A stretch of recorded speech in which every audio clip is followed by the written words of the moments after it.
4125. I need everybody. What happened? I just smoked a dude. A few moments ago. The reason I pulled you over is you blew that stop sign back there. No, I didn't. I came to a complete stop with that stop sign. I came to a stop. No, you didn't. What do you mean? I mean, what do you mean? Step out of the vehicle for me. I go to pull his arm back behind his, back and tell him to quit resisting after you literally just shoved your hand in his pants and came up with what? Keep your hands out of your pocket. I wasn't. I don't have anything on me, officer. Put your hand behind your back. Officer, I don't have anything Put your on hand me. behind your back. Officer. I saw him reaching into his waistband, which at that point in time turned this into a dangerous situation. Get out. The video shows Randall stepping out of his car before a struggle with Sergeant Shane Iversen. The men fall to the ground, and that's when the deadly shot is fired. Dude, you okay? 517 County. Hey, I need an ambulance. Call everybody. I've got a shooting. This, I think, is, if not the worst police shooting ever in U.S. history, it's definitely one of the worst.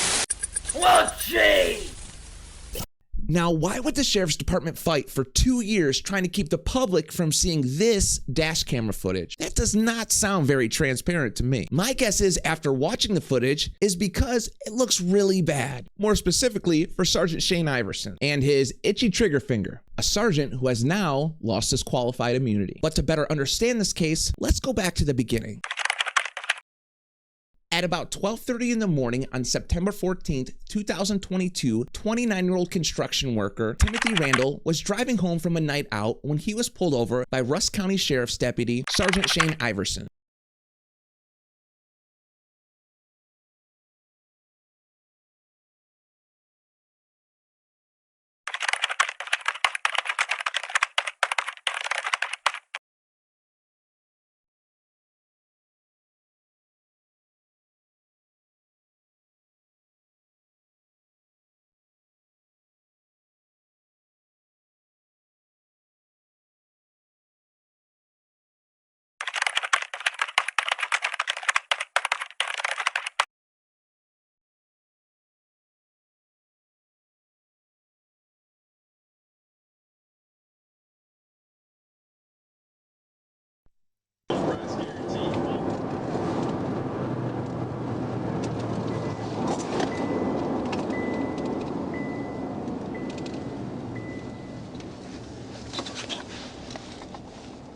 Five 17 County.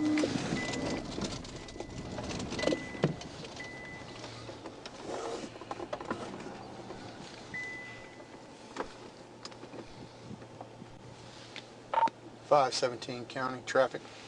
Go ahead. Yeah, I'm just going to be off of 64 west of Bunny's on near 4125 on a paper dealer tag 010322. Actually, that's the date. It's an out-of-state tag.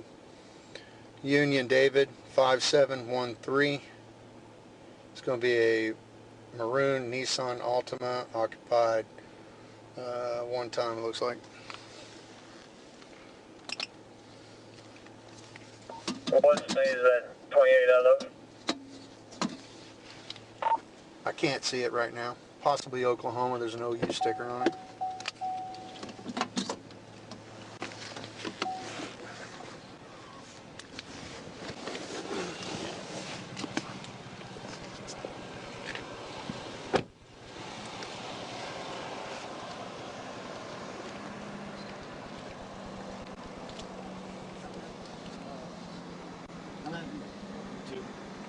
Good evening. Now, the deputy states his reason for pulling over Tim was for not coming to a complete stop at this four-way you can see in the dash camera footage. Now, I want you to watch that dash camera footage again. Can you honestly tell me you saw Tim run the four-way stop?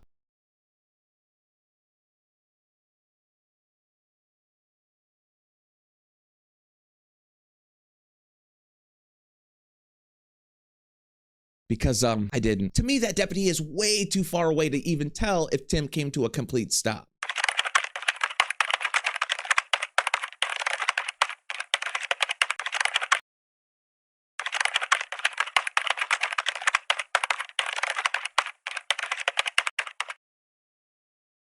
as you can see, Sergeant Iversen begins to speed up and get behind Tim once he makes it through the four-way. He then initiates his emergency lights and pulls Tim over. Now, as Sergeant Iversen approaches Timothy's vehicle, he is hanging up the phone. Tim is. And that conversation is going to become important later. Good evening. How you doing, sir?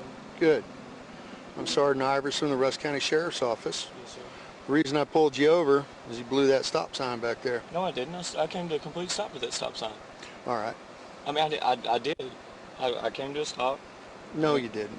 So, What do you mean? I mean, what do you mean? step out of the vehicle for me.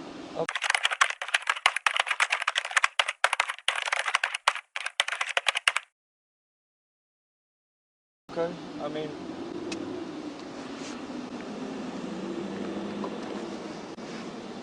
I mean, can you show me that I blew? Step out of this. Okay. Now, you can hear Sergeant Iversen tell Tim the reason that he pulled him over was for, again, running that four-way stop, which Timothy vehemently denies. But like any other traffic stop, arguing with the officer for the reason you were pulled over is not going to help your case. If anything, it's only going to make it worse. Your best bet is to just give him your information, keep your mouth shut, and fight it out in court. Remember, that officer standing in front of you has the ability to take your freedom with a simple whip of a pencil, so always keep that in mind. You're not going to win on the side of the road. Now, within a matter of 20 seconds from approaching the vehicle, Sergeant Iversen is already ordering Timothy to get out of the car, which Sergeant Iversen would later state is because he believed he saw an open container in Timothy's car. Timothy obeys Sergeant Iversen's order and gets out of his vehicle. And you can tell the back and forth that Timothy's having with Sergeant Iversen as he's stepping out of his car is only making that sergeant more agitated. What do you mean? I mean, what do you mean? Step out of the vehicle for me. Okay. I mean.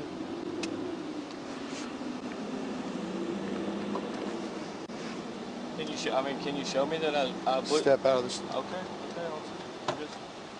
I'm just wondering. Turn around, put your hands right there real quick. You got anything on you? You shouldn't keep your hands out of your pocket. I wasn't.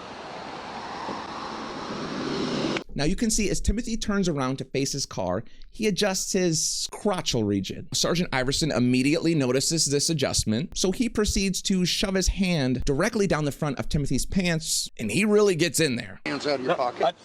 I wasn't.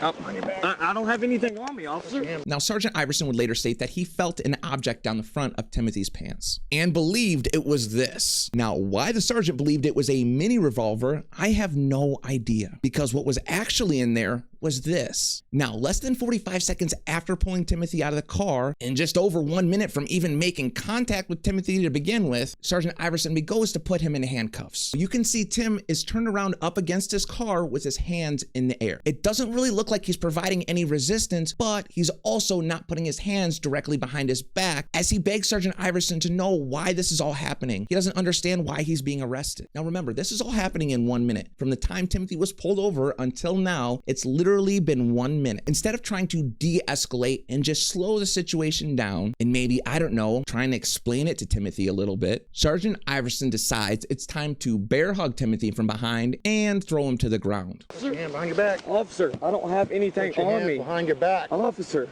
why are you? What? Can you just tell me, officer? Please, can you tell me what I'm under arrest for? Please.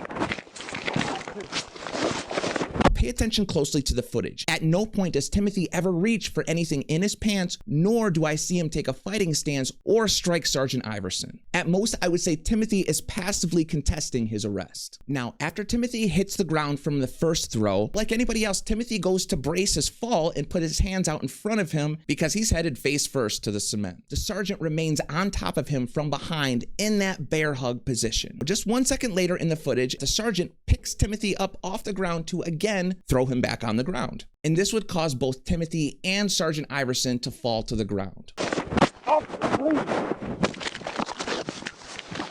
Get out.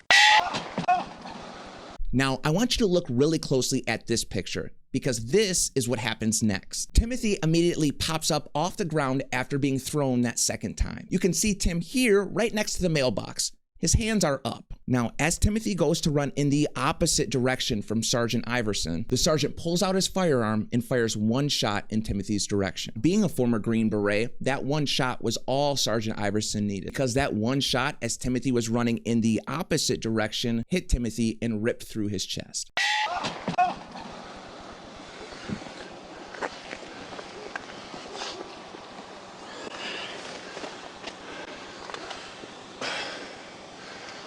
517 County.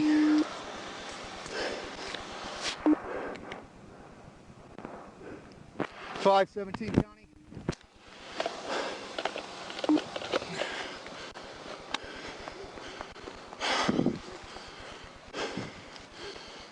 .517.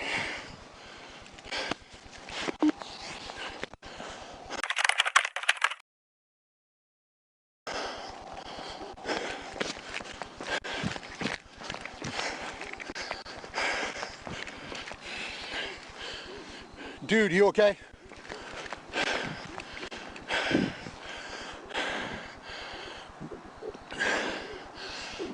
.517 County. Hey, I need an ambulance. Call everybody. I've got a shooting.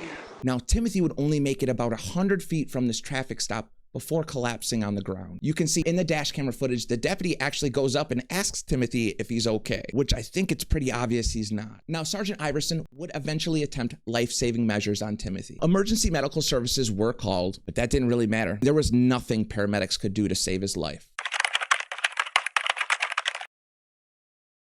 If I was the paramedic responding to this call, here is what I would do. Walking up on scene, you and your partner, first things first, always scene safety. If there's an active shooter or the officers are still struggling with that individual, you hold back. Once the scene is safe, approaching your patient, you're going to be doing several things at the same time. You're going to be assessing the scene for your initial impression, while also getting the story from that officer or other family members on scene, while at the same time assessing the big three. In this case, boom, chest wound, rapid trauma assessment. First things first, let's assess the airway, the breathing, and the circulation. You need those three things to sustain life, so those are the first three things that get addressed every time. Now, there's a term used in EMS which is called stay and play or load and go. And what that boils down to is assessing whether you believe you have the time to stay on scene and handle the basic necessities, or you feel like no matter what intervention you do, it's not going to save that person's life, and you have to just load them up on the stretcher and get everything done en route to the hospital. As in Timothy's case, the sergeant was already providing CPR as the paramedics arrived. Now, depending how many people you have on your squad, if I had an extra set of hands in the back, everything would be getting done en route to the hospital. A gunshot wound to the chest is not going to be saved on the side of the road. The only thing that's going to save a patient in this case would be surgical intervention. That person needs to go to the hospital, and they need to be at the hospital right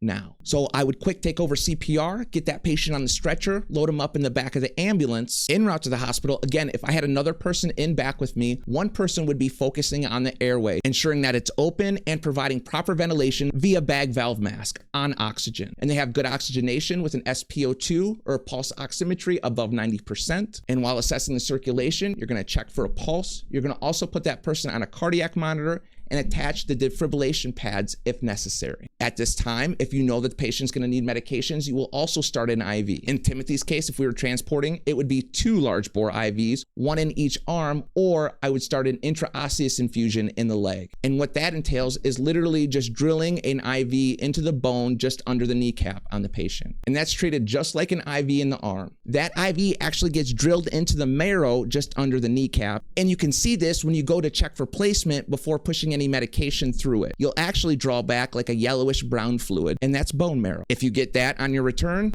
you know you're in. And the reason you would do that over starting a peripheral IV or one in the arm is if you didn't see a vein or if time was money and you just needed to get done now. Also at this time, I would be assessing and treating any major hemorrhaging that I see. Really, the main 3 things you're gonna do on the way to the hospital is just ensure that the patient has an open airway, you're providing oxygen, and you're providing CPR while that person's on the cardiac monitor. However, in Timothy's scenario, the paramedics decided once they got on scene that there was really no saving Timothy. I'm not sure if at all what interventions that they provided, but from what I read and from Timothy's mother's own account, she stated that the paramedics on scene didn't really seem to be in a rush. And then the ambulance and the fire trucks got there, and nobody was in a big hurry. And that it just looked like it was pretty much decided that Tim was dead, and they figured that there was nothing that they could do. So they call the physician at the local ER and ask for a time of death. Now, that doctor may ask you several questions, and if they feel comfortable with what they're hearing, they will provide you with a time of death. Now, I've heard of scenarios where that doctor will say, start CPR and head on this way. So you'll have to be prepared for that as well. But again, in Timothy's case, the paramedics did not transport, and Timothy was pronounced dead on the side of the road.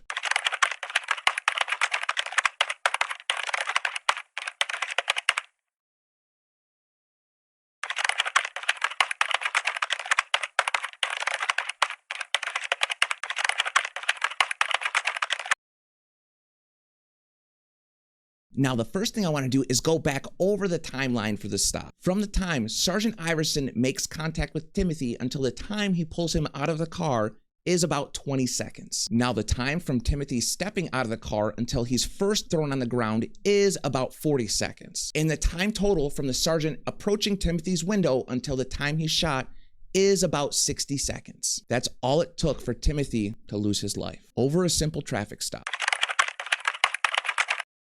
Now, minutes after Timothy losing his life, the investigation already started, and Sergeant Iversen would discover that thing that Timothy had shoved down the front of his pants was this. It was a pipe in a glasses case. Why he thought it was a mini revolver, I have no idea. Now, also, just moments after the shooting, the sergeant makes a phone call, and you can hear him say this. 4125, I need everybody. What happened? I just smoked a dude. If you ask me, that sounds pretty cold. Now remember, Timothy was hanging up his phone as the sergeant was initially approaching his vehicle. The person on the other end of Tim's phone call was his mother. Good evening. I heard the officer say, "Good evening, sir." Michael said, "Good evening, sir," back, and he told me he loved me, and he hung up the phone. Both of them not knowing those would be the last words they would ever share. Now, almost immediately, apparently Mom knew something wasn't right. She could hear Timothy get pulled over, call it a mother's intuition. She knew where Timothy was pulled over, so she drove up to the scene. I couldn't make myself go up there. Sorry. I knew something was bad. Calling mother's intuition, I don't know. I just knew it was bad. And then the ambulance and the fire trucks got there, and nobody was in a big hurry. You told me to go home and be with my family, and I said my family's laying in the road. You realized he was dead? Yeah. And of course, she pulled up on what would be the worst possible scenario for any mother, finding her son laying in the road with a sheet over him. Now, as she approached the scene and told law enforcement that was her son, their response was, "Go home." They told her nothing. And this stonewall for releasing information to Timothy's mother would go on for the next 2 years, giving her no choice but to hire a lawyer. She would then file a lawsuit against both Rusk County and Sergeant Iversen. Attorney Joseph Oxman is representing Randall's family in a civil lawsuit filed in 2023. It claims wrongful death and a civil rights violation. He said after the hearing that law enforcement has tried to portray the shooting as an act of self-defense, but he argues that the video shows otherwise. This is a civil suit, so obviously we cannot get any sort of justice for the family in the form of a prosecution against Sergeant Iversen.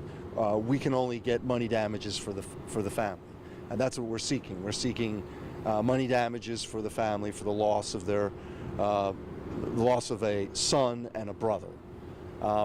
But in terms of the criminal aspect of this case, there's still the potential for the Federal Department of Justice and the Eastern District of Texas to bring criminal charges against Sergeant Iversen under the Civil Rights Act. That's still a potential, and I think once this video is finally released to the public, I think there will be great interest amongst the Federal Department of Justice to potentially bring criminal charges against Sergeant Iversen. Now, during this time, evidence was presented to a grand jury to see if that deputy was going to face any criminal charges.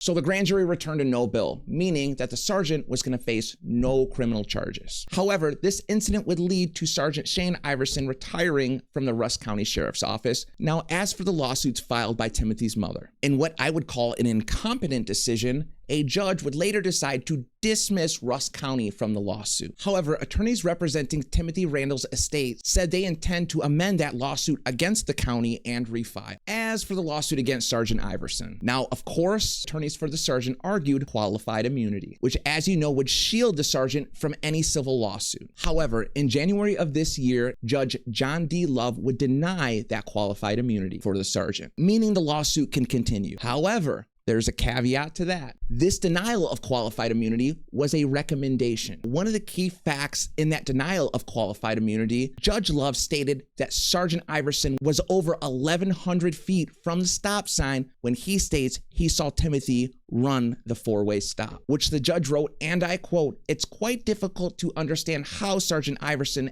ever saw Timothy run the stop sign to begin with, considering the amount of distance he was away from the stop sign." The judge would also go on to write that there was no evidence that Timothy caused any bodily injury to the sergeant, and states that Timothy's resistance to the arrest was merely verbal questioning to understand what was happening, which was immediately followed by an escalation and use of deadly force. And the fact is, Timothy was never even given a chance, because at the same time the sergeant told Timothy to get down or he was going to shoot him, he shot him, giving Timothy no time to comply with the order. And these were the reasons given by Judge Love to deny the qualified immunity. Now remember, as I stated in the beginning, the Sheriff's Department fought in court tooth and nail to keep that dash camera footage from ever making it to the public eye. And that lasted for almost 2 years.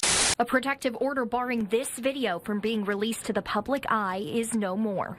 A hearing last Thursday ended with the federal judge saying he would consider lifting the seal, and today he made his decision. An attorney representing the family of Timothy Randall released the video to the media. Sergeant Iversen was an out-of-control police officer who murdered an individual on the side of the road without any probable cause whatsoever. And it wouldn't be until June of 2024 for a judge to finally say the footage needed to be released. And that is when Timothy's mother finally got the answers she was looking for. She could see what happened to her son. Where we are right now in the case is kind of a holding pattern. The attorney representing Timothy's family states that both sides are unable to continue with discovery in the court case until Judge Kernodle rules on the recommendation, which, remember, that recommendation from Judge Love was to deny Sergeant Iversen's qualified immunity. And that's where we're at, folks. Judge Kernodle has to rule on whether he's going to allow the denial of qualified immunity or he's going to dismiss the case. We will try and keep up on what's happening with this case, and we will provide you an update when one's available. Now, if you made it all the way to the end, thank you so much for watching. Our channel is Dark Times with Nico and Sai. If you haven't already, please make sure to give the video a like and subscribe to our channel. It doesn't cost you anything, and it really helps push our content out to a wider audience. And also leave a comment on the video. We read and try to answer as many comments as we can because we want to hear from you. Again, thank you so much for watching, and I really hope to see you in the next video. Goodbye for now. Goodbye. Goodbye. Until next week. Bye-bye. Have a good one. Check you later.